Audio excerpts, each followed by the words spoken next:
सरकार की किसी भी कार्रवाई को हमें समझना हो तो ये समझना चाहिए कि यह सरकार दरअसल कभी भी नीति से काम नहीं करती है। यह सरकार हमेशा ही अनीति से काम करती है। और दूसरी चीज, इस सरकार का दिमाग नीति का दिमाग है ही नहीं। इस सरकार का हर एक कदम एकमात्र हिंदुत्ववादी राजनीति को कैसे आगे बढ़ाया जाए, उसे कैसे गहरा किया जाए, इसको सोचकर उठाया गया कदम होता है। इसलिए यह सरकार नीति की नहीं है, हमेशा ही राजनीति की है। और उस राजनीति पर ध्यान केंद्रित रखना हम लोगों के लिए बहुत ही आवश्यक है। बात सही है कि यह बात कही जा रही है कि 40% आपकी शिक्षा और यह योजना है कि वह ऑनलाइन दी जाए, वहां से बढ़ाकर उसको 70% किया जाए। यह योजना है। इसका क्या मतलब हुआ कि आप जो अभी क्लास में बैठकर आमने सामने पढ़ रहे हैं, सरकार अब यह कह रही है कि 70% तक आपका पाठ्यक्रम अब ऑनलाइन होगा। स्वयं प्लेटफॉर्म पर अध्यापकों से लेक्चर्स रिकॉर्ड करके रखवा दिए जाएंगे। आपको यह कहा जा रहा है कि आप उन लेक्चर्स को अपने आप देख लीजिए और आपका पाठ्यक्रम पूरा हो जाएगा। अब यह जो निर्देश दिया जा रहा है, यह यूनिवर्सिटी ग्रांट कमीशन की तरफ से दिया जा रहा है।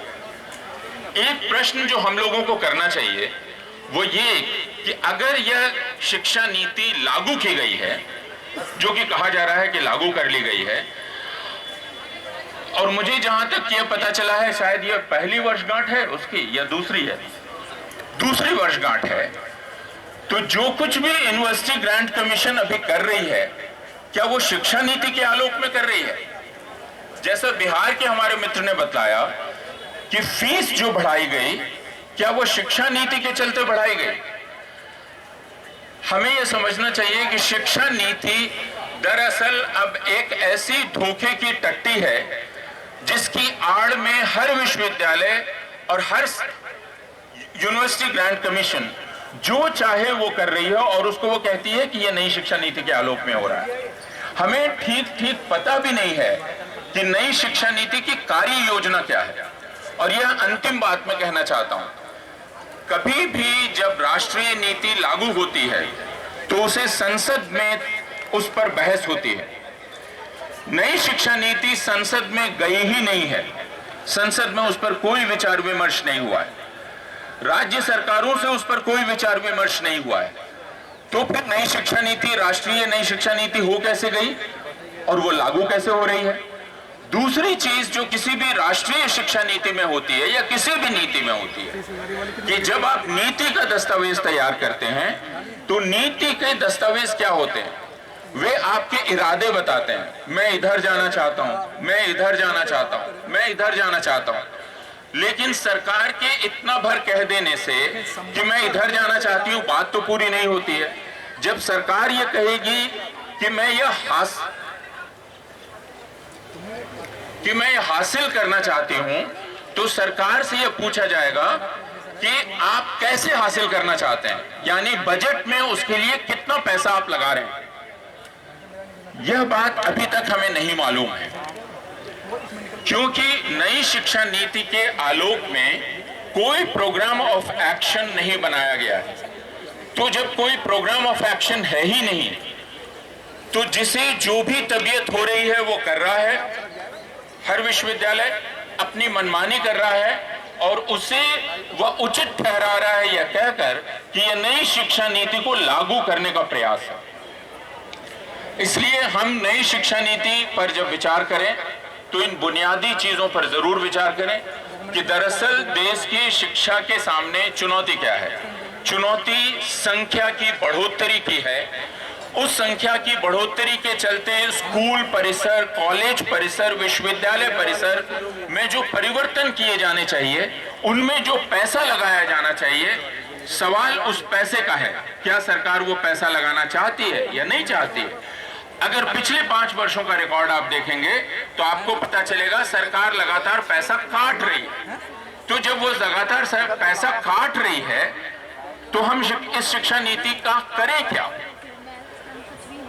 इसलिए यह शिक्षा नीति मेरे हिसाब से हम लोग बहुत गंभीरता से इस पर विचार कर रहे हैं, लेकिन यह शिक्षा नीति दरअसल सिर्फ एक भुलावा है, क्योंकि अगर नई शिक्षा नीति लागू है तो फिर विश्वविद्यालय अनुदान आयोग रोज रोज परिवर्तन क्यों कर रहा है, नए नए फरमान क्यों जारी हो रहे हैं, नीति के आलोक में कार्य योजना अभी तक हमारे सामने क्यों नहीं है?